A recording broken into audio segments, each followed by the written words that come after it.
The test is in 4 parts, Part 1, Part 2, Part 3, and Part 4. Now look at Part 1. Part 1. You will hear a woman, Paula, phoning her friend Ralph about an application to the local council for money for their drama club. First, you have some time to look at questions 1 to 3.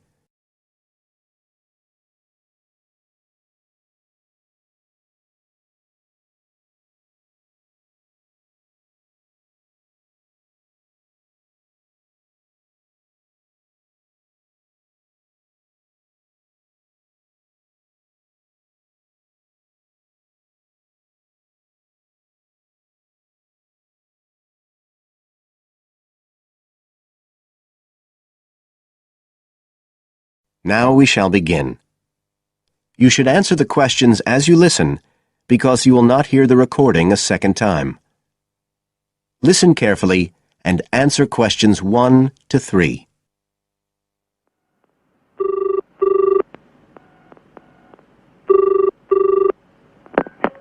Hello? Ralph, it's Paula. Hi. You know I told you we could apply to the local council for money for our drama club? I've got the application form here, but we need to get it back to them by the end of the week. I could send it on to you. You really ought to fill it in as president of the club, but I don't know if it'll get to you in time. Well, you're the secretary, so I expect it's okay if you fill it in. Yeah, but I'd really like to check it together. Right, that's fine. Like, the first part asks for the main contact person. Can I put you there? Sure. Right, so that's Ralph Pearson.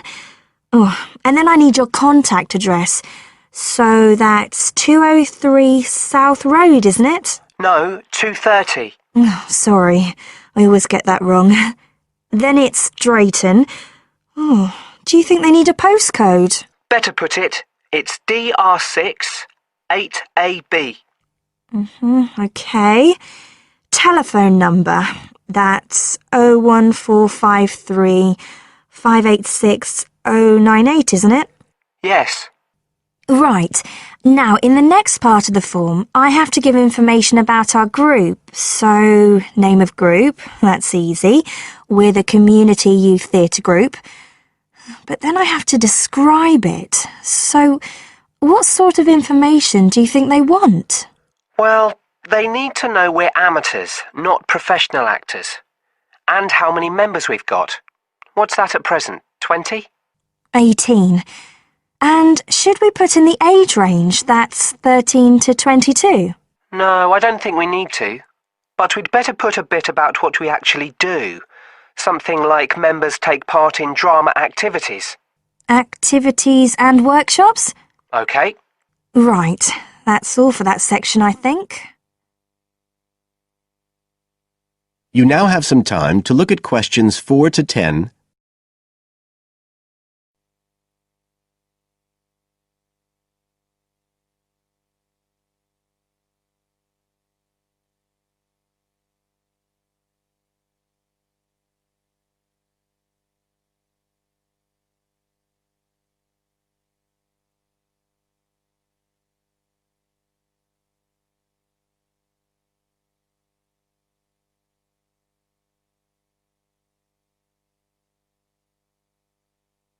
Now listen and answer questions 4 to 10. Now, the next bit is about the project itself, what we're applying for funding for. So, first of all, they need to know how much money we want. The maximum's £500. I think we agreed we'd ask for 250, didn't we? OK. There's no point in asking for too much. We'll have less chance of getting it. Then we need to say what the project, the activity is. Right. So we could write something like, to produce a short play for young children.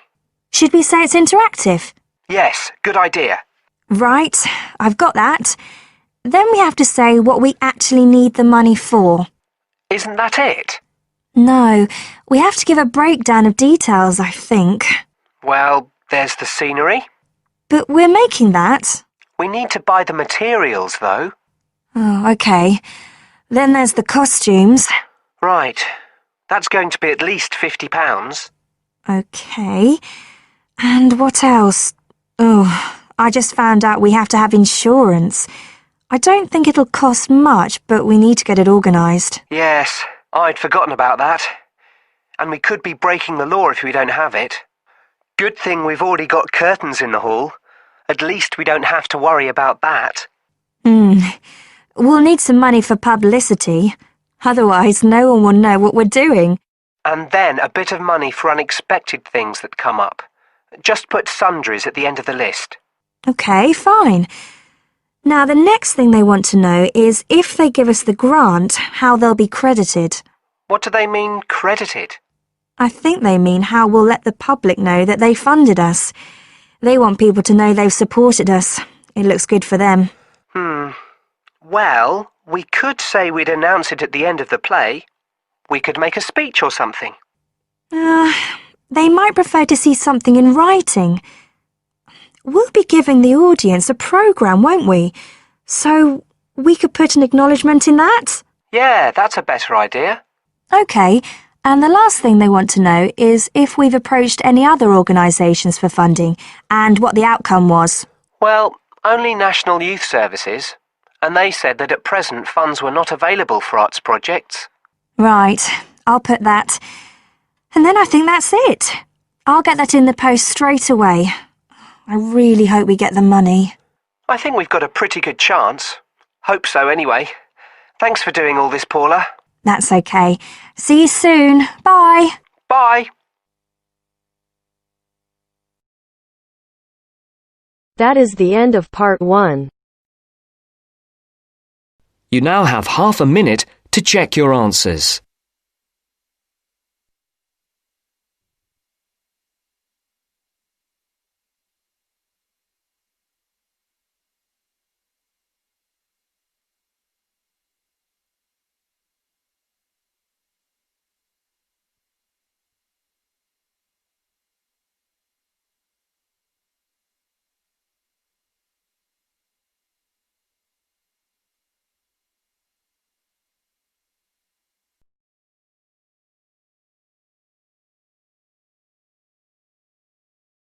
Now turns to part 2.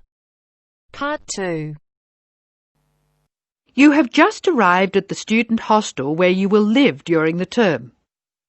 The manager is explaining the rules and another student is asking questions. Listen to the conversation and complete the form. First, you have some time to look at questions 11 to 16.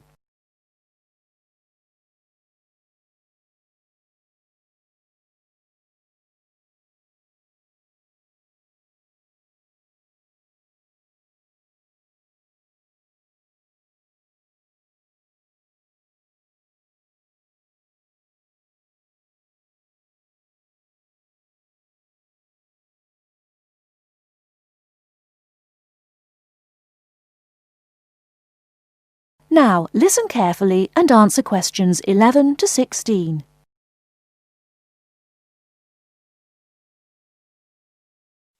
Excuse me, I want to ask you about the charges for meals. Are they the same as they were last year? No, I'm afraid they're not. We've managed to keep most of them the same, but we've had to increase the charge for breakfast. How much is it now? It's $2.50. It used to be $2. I see. What about lunch? It's unchanged, still $3. Does dinner still cost $3? Yes, it does. We've managed to keep the prices down this year, but the best deal is the 3-meal plan for $48 per week. We give you vouchers to present when you come into the cafeteria, and you get 21 meals for your $48. That works out to a little more than $2 a meal. The 2-meal plan is also at last year's rates of $36 per week. We give you vouchers for that too. My sister was in this hostel before me. I'm sure the hours for breakfast used to be longer. Yes, they were. They used to be 7 to 9:30, but to keep our expenses down, we made them 7 to 9. Lunch is the way it was, though. Hold on, dinner 6 to 7:30. Isn't that a change? Yes, it is, and in fact the form is wrong. It used to be 5:30 to 7:30, but now it's 6 to 8 p.m. 6 to 8 p.m. That's good. So, which plan would you like? I'd like to think about it, please. I need to check my lecture schedule. Before you hear the rest of the talk, you have some time to look at questions 17 to 20.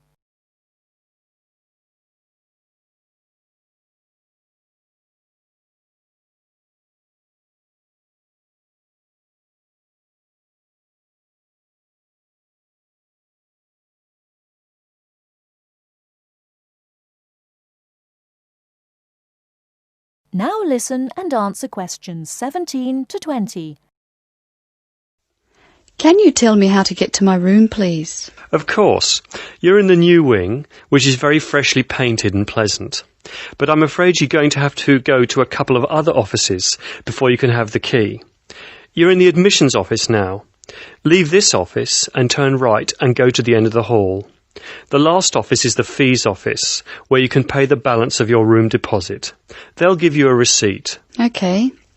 After you've been to the fees office, come back past admissions. You'll see a very large room at the northwestern corner of the building. You can't miss it. That's the student lounge, and if you go in there, you can meet some of the other students and see who'll have a room near you. That's good. Can I get a cup of coffee there? Yes, there's a vending machine in the corner. Then go to the key room, which is opposite the lift and next to the library. Show them your receipt, and you can pick up your key there. My luggage was sent on ahead. Do you know where I should collect it? The box room is next to the women's toilet. You'll have to get the key from the key room. Thank you. That is the end of part 2. You now have half a minute to check your answers.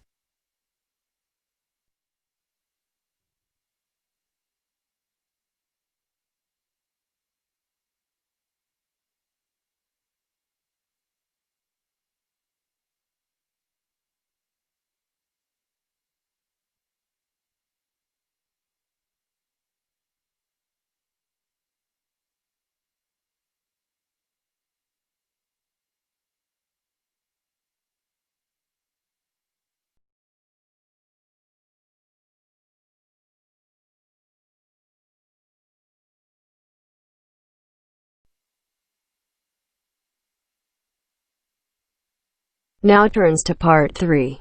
Part 3. You are going to hear a lecture about the Miners Hotel. First, you have some time to look at questions 21 to 24.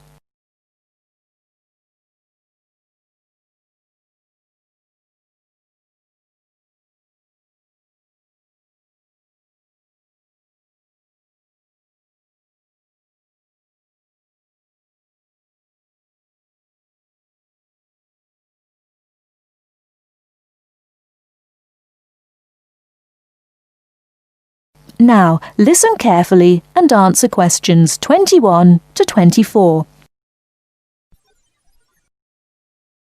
Good evening and welcome to the Miner Hotel. We are pleased to have you as our guest.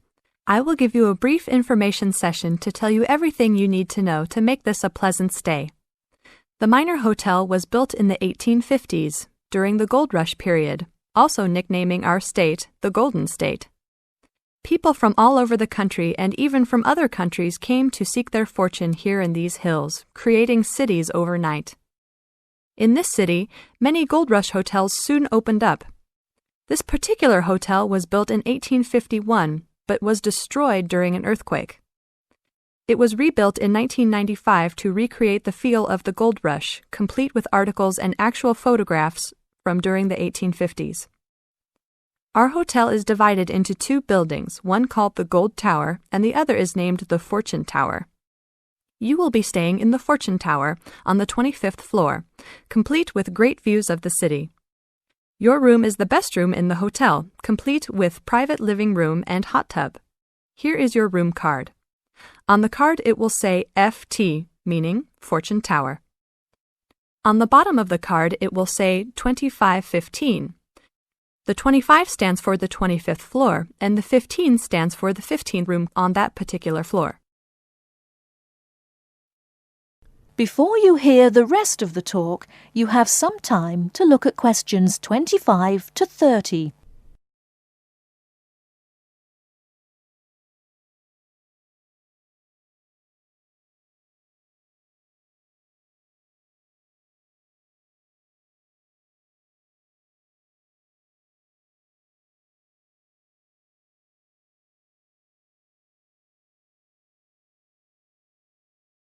Now listen and answer questions 25 to 30.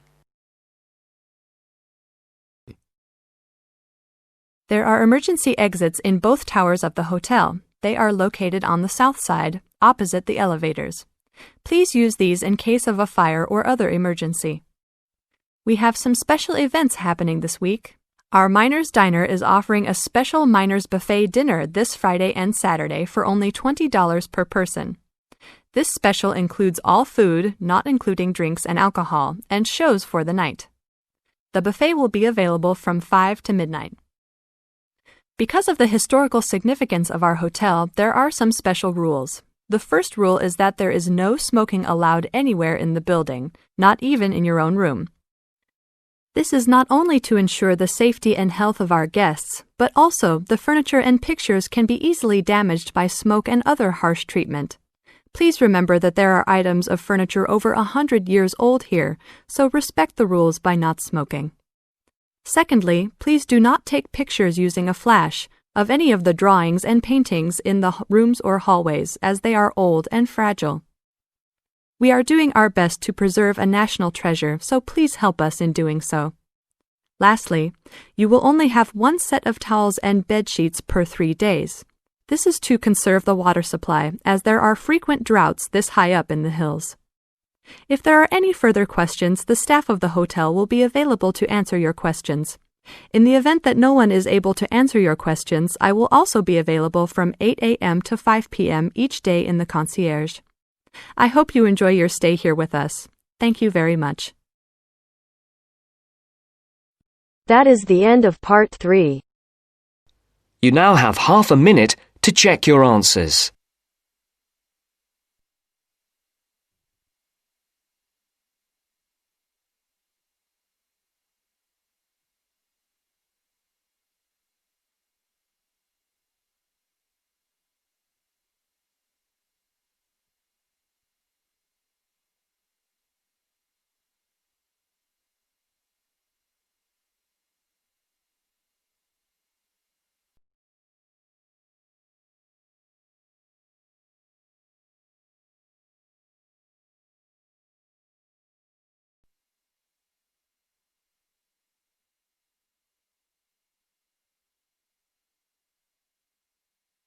Now turns to part 4. Part 4. You'll hear a lecture on human civilization. First, you have some time to look at questions 31 to 40.